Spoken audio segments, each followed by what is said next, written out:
But Savitri की अमावस्या के दिन किसी एक माता ने सीहोर आश्रम पर एक मैसेज भेजा और उस मैसेज में लिखकर भेजा कि गुरुजी से पूछना, हम भी तो पति की इतना मानते हैं, पति का सम्मान करते हैं, पति को आदर देते हैं, तो हम भी सावित्री की गिनती में। सीहोर से मैसेज आया कि गुरुजी वो ऐसा ऐसा पूछा गया है, आप बताओ क्या कहना है। हमने कहा कह दो, जब बट सावित्री आती है तभी तुम पति को प्रणाम करती हो, जब दिवाली आती है तब पति को प्रणाम करती हो, जब करवा चौथ आती है तभी चलनी में मुंह देखती हो, बाकी के समय तो तुम जूड़ा बांध के ऐसी बोलती हो कि पति थर थर कांपता है। 16 श्रृंगार में नारी के हाथ की चूड़ी का कलर अलग हो सकता है, चूड़ी की डिजाइन अलग हो सकती है, चूड़ी अलग हो सकती है, चूड़ी महंगी सस्ती हो सकती है, मंगलसूत्र की कीमत ऊंची नीची हो सकती है, पांव की बिछुड़ी की कीमत ऊंची नीची हो सकती है, कान के कुंडल की कीमत ऊंची नीची हो सकती है। तुम्हारे शरीर पर जितने जितने 16 श्रृंगार हैं उसकी कीमत ऊंची नीची हो सकती है। केवल मंगलसूत्र की डिजाइन बदल सकती है, नाक की लौंग की डिजाइन बदल सकती है, कान के बुंदे की डिजाइन बदल सकती है, हाथ की चूड़ी की डिजाइन बदल सकती है, पांव की पायल की डिजाइन बदल सकती है। केवल नारी के 16 श्रृंगार में एक श्रृंगार ऐसा है जिसकी कीमत जो पहले थी वही कीमत आज तक है और उसकी डिजाइन आज तक नहीं बदली। वो मांग का सिंदूर है, एक जैसी डिजाइन है और एक जैसी कीमत है।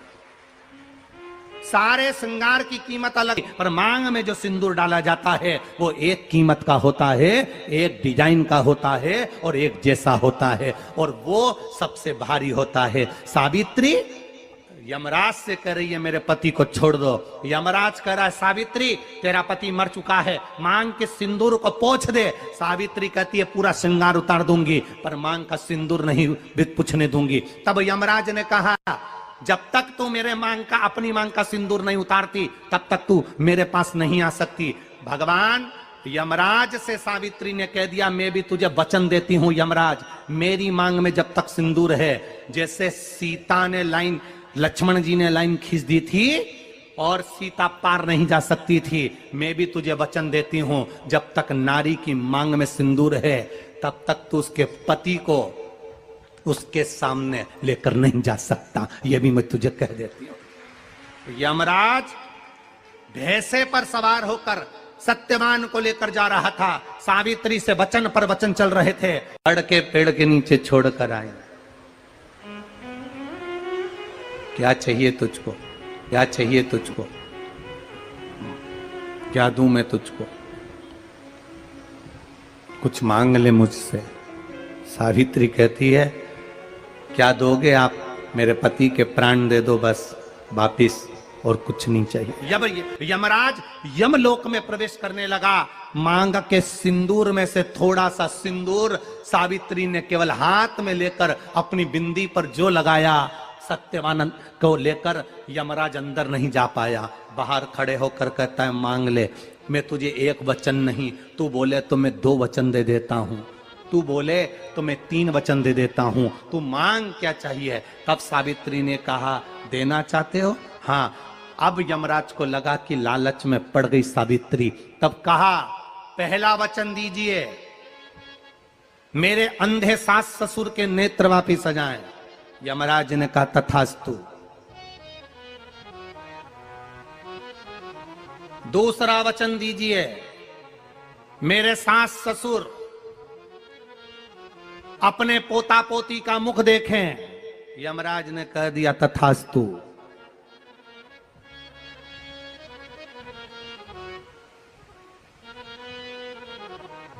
जाओ। यमराज जाने लगे, फिर आग जलने लगी, कहने लगे अब मैं अंदर क्यों नहीं जा पा रहा हूं। सावित्री कहती है तुमने वर दिया है मेरे सास ससुर पोता पोती का मुख देखें, उनके बेटे को तुम ले जाओगे तो पोता पोती कहां से होगा, छोड़कर जाओ। सावित्री है, पति को वापिस लेकर आ गए। कर्जा मुक्ति के लिए सारे वृक्षों में अगर कोई श्रेष्ठ वृक्ष माना गया है तो वो बट का वृक्ष माना गया। महाराज। इसलिए प्रशासनिक कार्य के लिए, मानसिक टेंशन में, परेशानियों में बटकेश्वर महादेव का स्मरण किया जाए।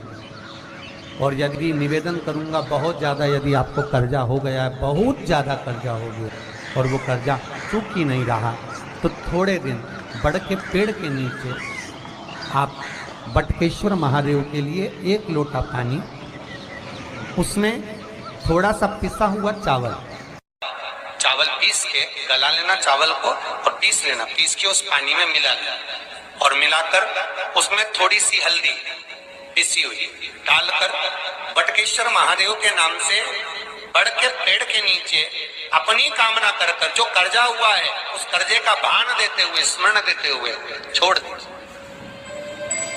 महाराज 2 या 3 सोमवार एक ही जगह पर करना, 3 सोमवार बाद वहीं से बड़ के पेड़ की थोड़ी सी जड़ उठा लाना और उस जड़ को एक कोई धागे में बांधकर या तो अपनी गले में डाल लो या अपनी जेब में पटक लो, उसको थोड़े दिन पटक कर रखना, लगभग 2 से 3 महीना पटक कर रखो।